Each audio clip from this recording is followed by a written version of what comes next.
classical world has long inspired, influenced, and fueled new thought in spheres such as philosophy, art, and governance. But what happens when those classical ideas are utilized to fuel a new political agenda? In modern times, these ancient images have been manipulated and reinterpreted in order to justify radical and controversial fascist movements.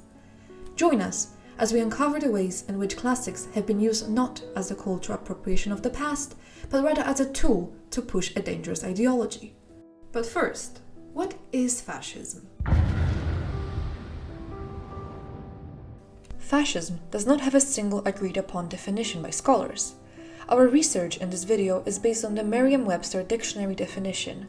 In short, fascist ideology depends on a single autocratic leader with absolute power, calls on extreme nationalism, relies on a strict control of personal and economic freedom, and doesn't allow anyone to disagree or speak out against it.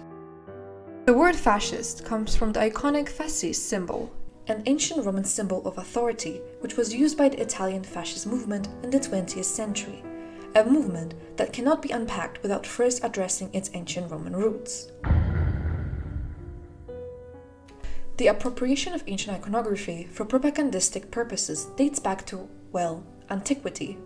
Rome is notorious for its reuse of Greek culture, and Emperor Augustus' propaganda at the start of the empire was filled with references to Greek mythology.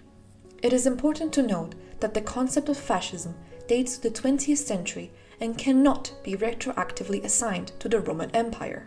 Scholars have, however, discussed fascism's similarities with the Roman Empire, and the way the Romans appropriated Greek iconography is very much parallel to the future fascist use.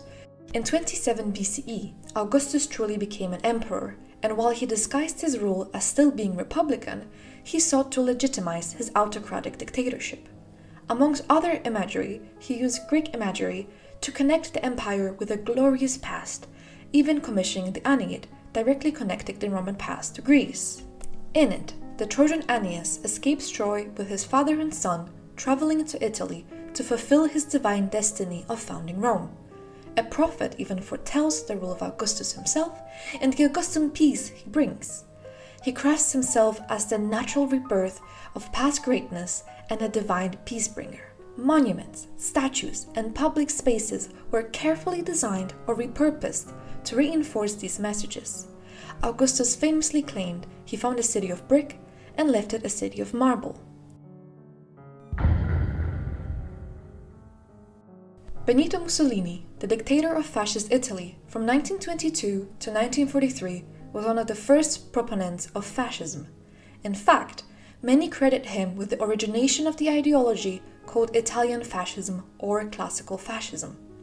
He manipulated the reputation ancient Rome had in the 20th century as a great, powerful, and classical empire to further the ideology of fascism. Nowhere is this clearer than in his own speeches and writings. Mussolini's opera Omnia, a 44-volume discourse on fascism, highlights the many connections drawn between the Roman Empire and the Italian state. He writes as if Roman history was direct Italian heritage, likely to unify the Italian people by providing a common historical past, one that was very easy to be proud of. This connection between fascism and Roman classical history was not just seen in Mussolini's writings. Mussolini himself emulated ancient Roman leaders such as Julius Caesar and the previously mentioned Augustus.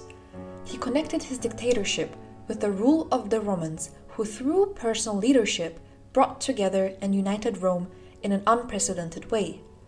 His reuse of Augustan visual propaganda, like the restored arapaces, is the fitting example.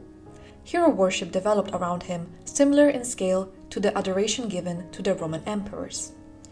As Jan Niels, a scholar who writes on a reception of antiquity, explains, fascism placed itself ideologically in history as the fulfillment of Italy's destiny.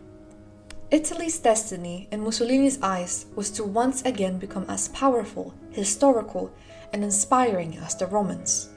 Mussolini looked back on the idealized Roman past to retroactively legitimize fascism within the context of a shared historical and cultural background.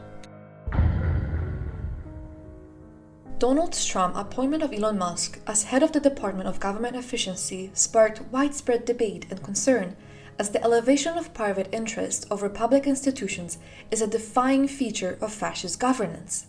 In early 2025, he raised his arm in a gesture that sparked immediate controversy, not only for its unsettling visual resemblance to the Nazi salute, but for how it was framed afterwards. Defenders, including Musk's own representative in Italy, called it a Roman salute, going so far as to declare the Roman Empire is back. By linking the gesture to ancient Rome, it offered a cultural shield to something far more controversial. It may come as a surprise, but in fact, what's often called a Roman salute, a straight arm extended forward, palm down, is not actually Roman. While raised arm gestures do appear in Roman art, such as on the column of Trajan and Marcus Aurelius, none of them match the stiff, straight arm gesture seen in fascist salutes. The image that most strongly shaped our modern idea of the Roman salute is Jacques-Louis David's 18th century painting, The Oath of the Horati, that depicts three brothers swearing an oath of loyalty to their father and to Rome before going into battle. The painting's themes of patriotic sacrifice and collective will provided a powerful visual that later authoritarian ideologies used, linking the ideology to a heroic Roman past.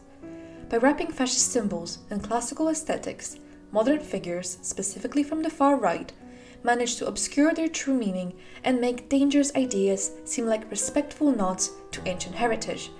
Figures like Elon Musk can be used to illustrate this trend. His salute-like gesture, which resembles fascist imagery, may prove very dangerous. As Yale professor Jason Stanley notes in his response to Musk's gesture, even mocking or ironic uses of such symbols gives them visibility and normalizes them.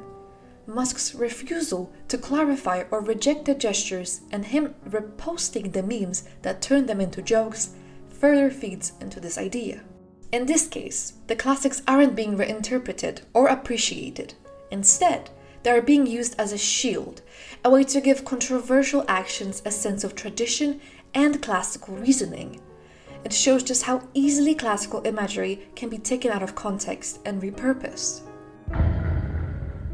In this video, we have gone over a few examples of the appropriation of classical imagery to push a fascist agenda. The Romans used Greek classics to present themselves as a continuation of a glorious Greek past. Mussolini portrayed his regime as the rightful successor of the Roman Empire. Elon Musk used the quote-unquote classical Roman past to give his controversial actions, closely related to fascist Germany, a sense of tradition and classical reasoning. Now that we have become familiar with these tactics, we can keep an eye out for fascist symbols wrapped in classical aesthetics in the future. You thought fascism was dead? Because in the light of recent events, unfortunately,